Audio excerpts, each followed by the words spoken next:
سلام رفقای شیرینم. توی کوچه‌های تاریخ داشتم میرفتم، گفتم یه دونه چطور بگم داستان مانند حکایت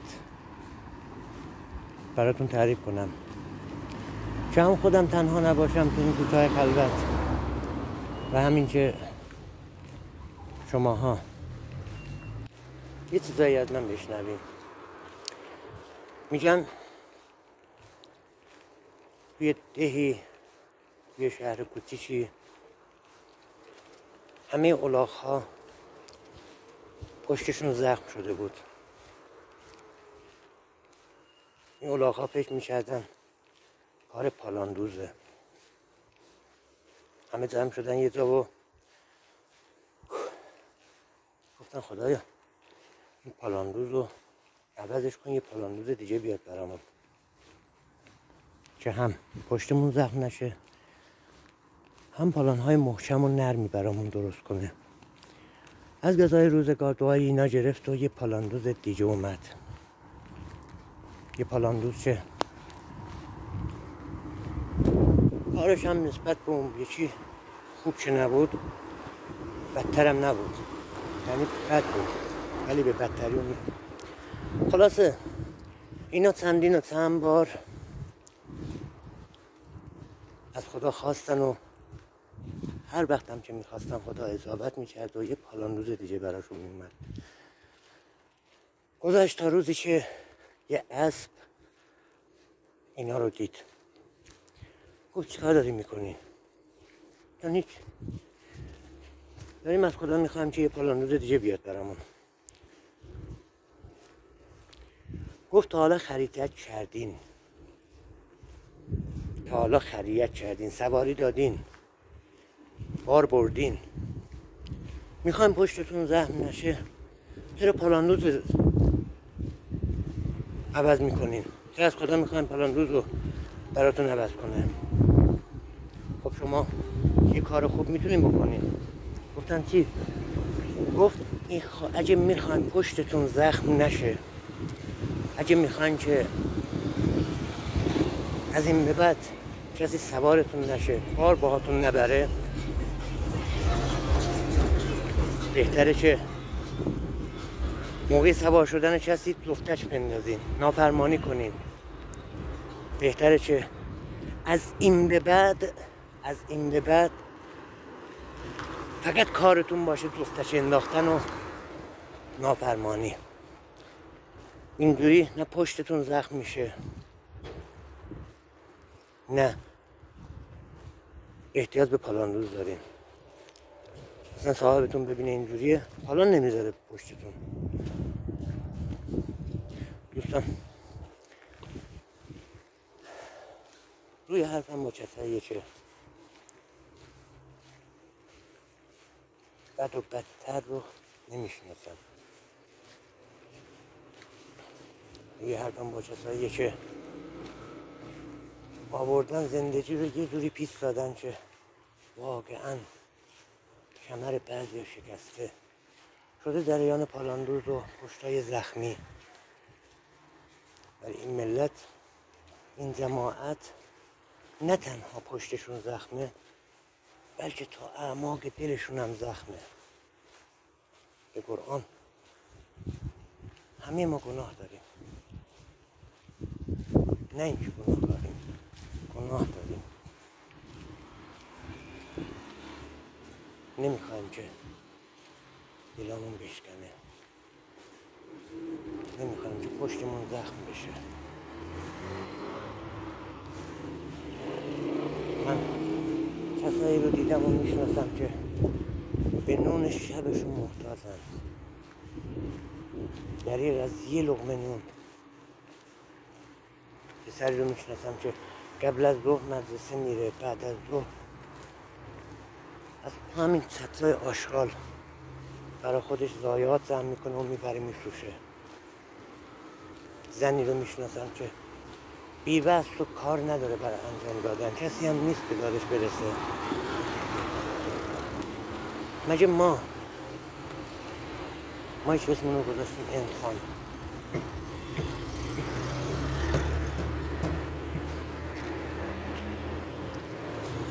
ماهایی که اسممون در رفته عنوان یه انسان نباید به درد همراهمون بخوریم.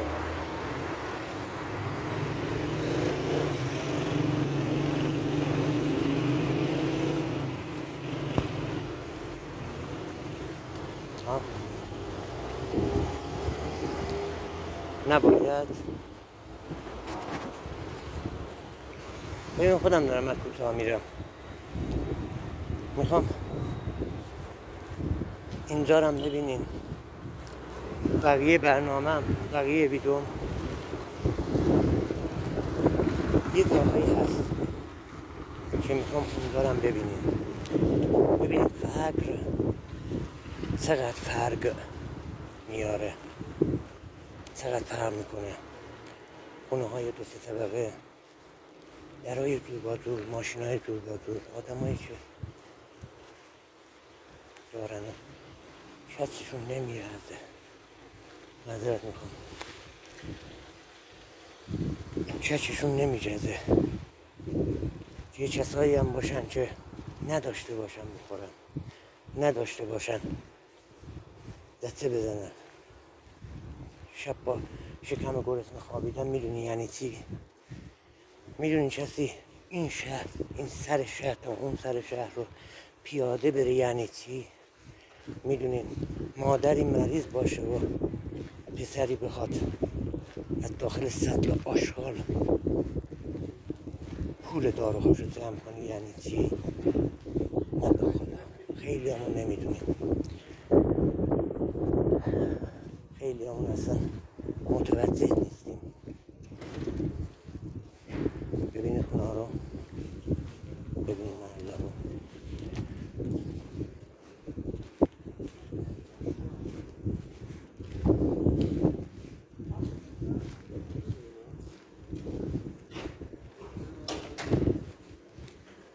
یعنی زندگی ارزش اینو داره. اگه شما حرف منو قبول دارین یه سر برین قبرستون، یه سر برین اونجایی که آخر عاقبت هممون اونجاست. تنهای لعشمونو، تنهای مثل به قول پروردمونو میبرن اونجا سال میکنن. اونی که زیاد خورده باشه زیاد روغن به خاک میده، اونی که زیاد خورده باشه زیاد اذیت میشه.